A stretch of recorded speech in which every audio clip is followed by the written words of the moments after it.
Hi friends, SPK अकॅडमीमध्ये आपलं स्वागत आहे. मित्रांनो, आजच्या व्हिडिओमध्ये आपण 21 डिसेंबर 2023ला मराठी 30चा जो पेपर झाला होता, ह्या पेपरचे प्रोव्हिजनल आन्सर की या ठिकाणी आपण पाहणार आहोत. मागील व्हिडिओमध्ये आपण मराठी 40चे सविस्तर असे 25 प्रश्न पाहिले होते. सुरुवात करूया. रोबोट्स हे डॅश डॅश पिढीमध्ये मोडतात. रोबोट्स हे कोणत्या पिढीमध्ये मोडतात? तर 5व्या पिढीमध्ये रोबोट्स हे मोडतात. डॉसचा अर्थ काय होय? त्या ठिकाणी आपल्याला डॉसचा फुल फॉर्म विचारलेला आहे. तर डॉस म्हणजे डिस्क ऑपरेटिंग सिस्टम होय. CRT म्हणजे काय? Cathode ray tube. WW म्हणजे होल वर्ल्ड वेब. चूक. CRTचा फुल फॉर्म काय? Cathode ray tube. पुन्हा तोच प्रश्न या ठिकाणी विचारलेला आहे. डॅश डॅश हे सॉफ्टवेअर वर्ड प्रोसेसिंगसाठी वापरले जाते. वर्ड प्रोसेसिंगसाठी आपण वर्ड प्रोसेसर वापरतो. स्लाइडसाठी आपण पॉवर पॉईंट वापरतो आणि स्प्रेडशीटसाठी आपण एक्सेल वापरतो. डॅश डॅश या व्ह्यूमध्ये पेज नंबर डिस्प्ले होतात. तर जो प्रिंट लेआउट आहे, प्रिंट लेआउट मध्ये आपल्याला जे पेजवर नंबर आहेत ते डिस्प्ले होतात. MS वर्ड 2010 किती चेंज केस ऑप्शन्स आहेत? तर 5 चेंज केस ऑप्शन्स हे MS वर्डमध्ये आहेत. जर आपण होम मेनूमध्ये गेला तर त्यामध्ये आपल्याला दिसून येतं की पहिला जो आहे तो सेंटेन्स केस, दुसरा लोअर केस, अप्पर केस, कॅपिटलाइज इच वर्ड आणि टॉगल केस असे 5 चेंज केस ऑप्शन्स हे वर्डमध्ये अवेलेबल आहेत. ओपन ऑप्शन डॅश डॅश मेनूमध्ये उपलब्ध आहे. तर फाईल मेनूमध्ये ओपन ऑप्शन्स हे अवेलेबल आहे. Ctrl+O हे शॉर्टकट कीचं आपण कशासाठी करतो? जे ओपन डॉक्युमेंट करण्यासाठी आपण त्याचा वापर करतो.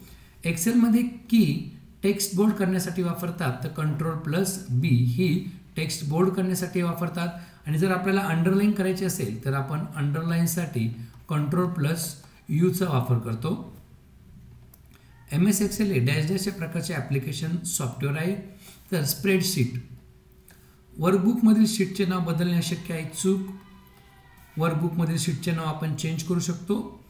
MS एक्सेल 2010 एका वर्कशीटमध्ये एकूण किती रोज असतात?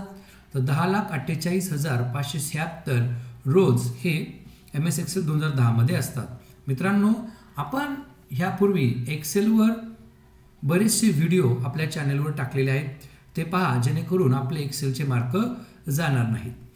MS Excel 2010 sheet tab scroll button कुठे सापडतं?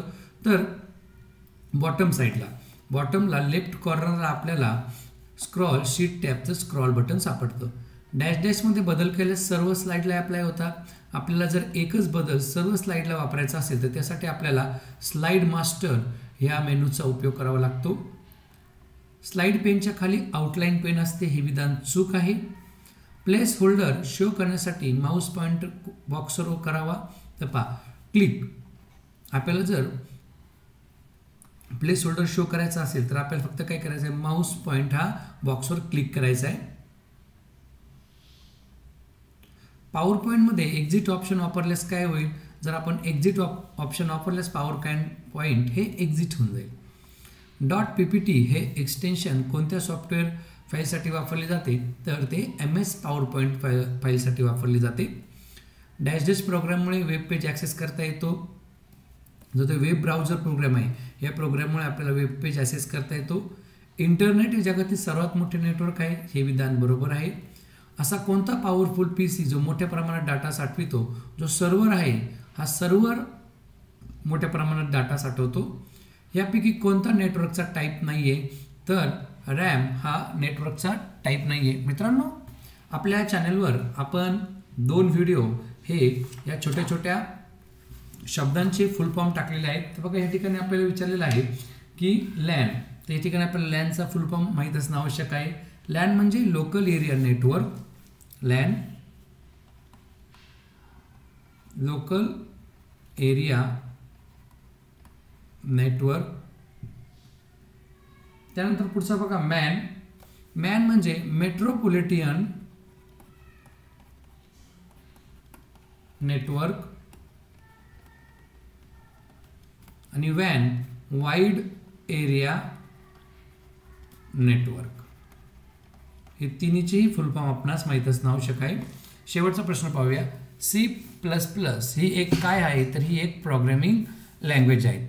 मित्रांनो, व्हिडिओ लाईक आणि शेअर करायला विसरू नका. आपण जर चॅनलवर नवीन असाल तर चॅनेल सबस्क्राईब करा. धन्यवाद.